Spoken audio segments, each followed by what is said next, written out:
after I've said to somebody, oh yeah, I'm a good weaver, I do mine perfect. And then it happens. Whoa, something's going to happen, sure as shooting. So I brought out the 2 versions of this that I did way, way back with the wool. And so you can see, and they match up perfectly because I just followed the pattern. The green is beautiful. Yeah, I think this was my second one. I was quite pleased with it. I like the yarn because I love this heather. Yeah. So I've got a little blue clay worked into it. I've got my pickup from my pickup stick. Sometimes my pickup is a contrast. Up here, I actually did the pickup in the same color as the ground.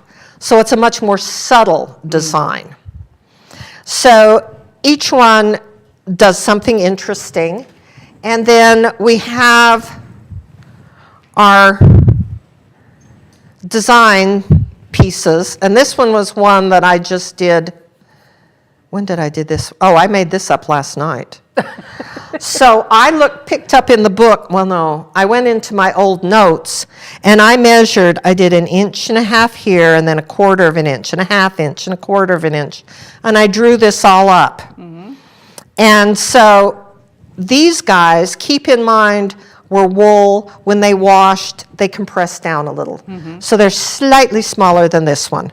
And so when I looked at the design as it was in the book, and I want today's runs to be 20 inches.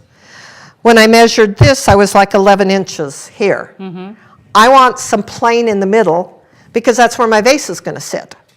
So I like a plain one. So I ended up redoing. And if you look at this one, where is it at? Oh, up here. There is a little teeny mark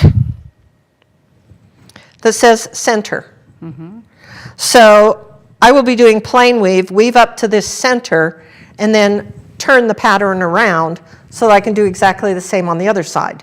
Because all of this pattern is going to be rolled up here, and I'm not going to be able to see what I did. So I have to rely on my notes here. And one side tells me the structure that I'm doing, plain weave or pickup, and the other side is telling me the color that I'm doing, which is not always fail-safe. When I did this one, and I did a really nice job working down here doing the color, and turned it around, I must not have written what color I did because on the other side, look at that. We've got a design element that doesn't match. It happens. I don't know. Yeah. If it doesn't match, but yeah, it works. It works. I'm fine. good. Okay. I'm fine with it. But that's what happens. And if you are free-forming it and you say, you do not have to have 2 sides that match. You can do one that's totally different. It just looks a little odd when it's all the same except this little bit. This one. So this, even though I was looking for about 5 to 7 minutes and never noticed. But now it's not going to get out. Now it's so obvious, isn't it? So I write my pattern out on Pellon. This is non-woven, non-iron-on interfacing. You could use a strip of paper. Works just as well. You're writing your pattern down.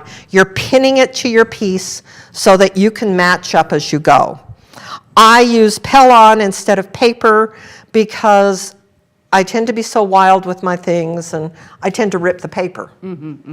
So I suppose I could use paper and put tape on it and survive. There's a lot of possibilities. I know people who buy big fat ribbon and use ribbon to do it along.